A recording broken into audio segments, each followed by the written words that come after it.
Hello. After yesterday's debacle and confusion on dates, I thought I would just do this over so it would be on the website correctly today and we wouldn't all be confused. So we're going to kind of do a start over of the Kennedy assassination, examining Lee Harvey Oswald and Jack Ruby. And we'll start with a profile on Lee Harvey Oswald. Lee Harvey Oswald was born on October 18, 1939 in New Orleans, Louisiana. And actually Lee's father died 2 months before Lee was even born. So he was raised by his widowed mother, Marguerite, as you're well aware of, with his brother, Robert. The Oswald family moved to Dallas, Texas, ironically, in 1944, where Marguerite remarried. Unfortunately, that marriage didn't last long and ended in divorce in 1948. And in 1952, the Oswalds moved to New York, where Lee attended various schools. As a matter of fact, by the time he was 13 years old, he had attended 7 different schools. Now in school, Lee was a very average student.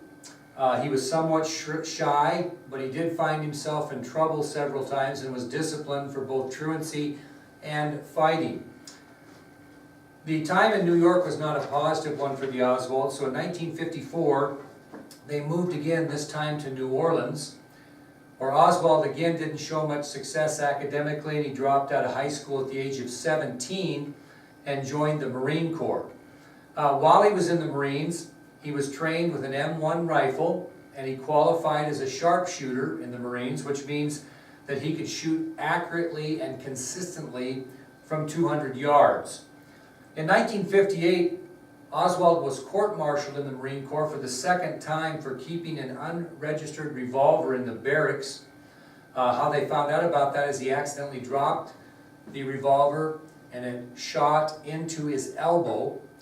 He was sentenced to hard labor for 20 days. He was docked in pay and reduced to the rank of private. Seems like kind of a severe penalty, but keep in mind, again, it was the second time that he was court-martialed. He was also court-martialed earlier in his Marine career for showing insubordination to a superior officer. While in the Marines, Oswald served in Japan in the Far East, and during that time he taught himself a second language, which was Russian. What he did is he bought Russian newspapers, and with a Russian dictionary he learned the language. Now Oswald stayed in the Marines for nearly 3 years, but then he received an honorable discharge in September of 1959 to care for his ailing mother. But instead of tending to his ailing mother, as he told the Marine Corps he was going to do, instead he traveled to the Soviet Union. Now that takes us to our next subtopic, which is Oswald in Russia.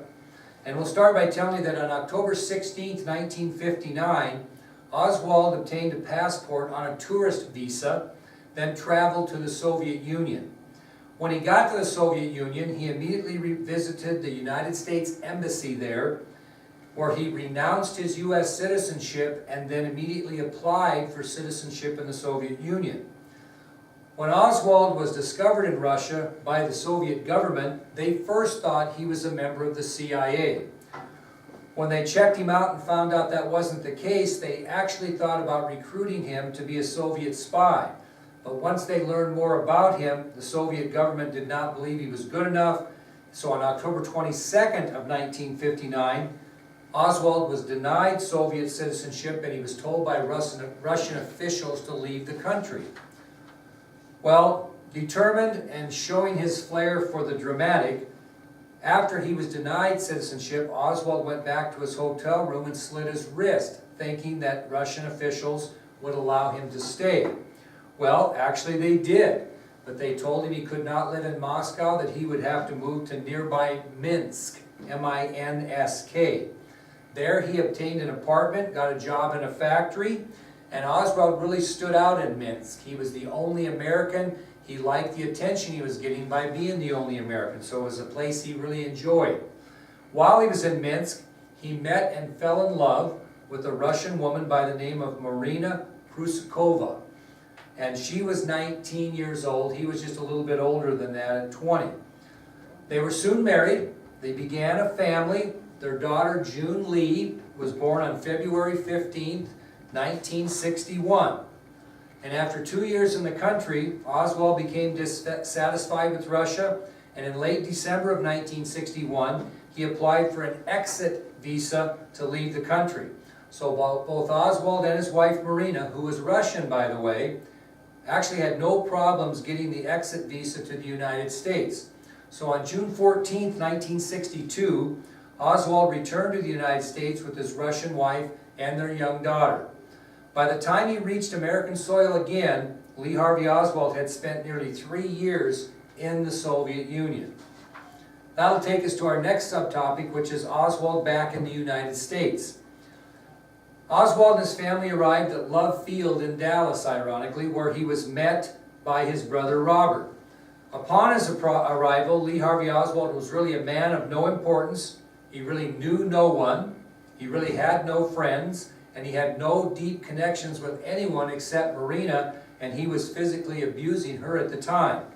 Now, according to his brother Robert, when Oswald and his family landed at Love Field, they expected a bunch of reporters to be there to meet him and ask him all kinds of questions about his experience in Russia. Well, no one showed up, and as a result, Oswald was very angry. He couldn't understand why there weren't reporters there. Well, Oswald and his family first moved in with his brother Robert, who lived in Fort Worth, and they stayed there for a month. Then in July of 1962, Oswald moved in with his mother Marguerite in Fort Worth, but soon moved as he really couldn't get along with her at all. So in mid-August of 1962, the Oswalds moved into a one-bedroom apartment at 2703 Mercedes Street in Fort Worth. Again, in November of 1962, the Oswalds moved to Dallas in the Oak Cliff section into an apartment at 604 Elsbeth Street.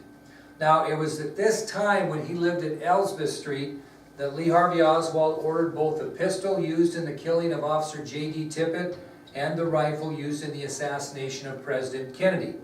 Both the pistol and the rifle were ordered under the name of A.J. Heidel, with an address of Post Office Box 2915, Dallas, Texas, which we know was a post office box that belonged to Lee Harvey Oswald.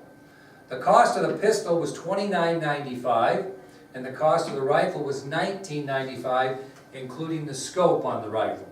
Remember, the pistol was ordered from Seaport Traders in Los Angeles, and the rifle was ordered from Klein Sporting Goods from that ad in the magazine, The American Rifleman.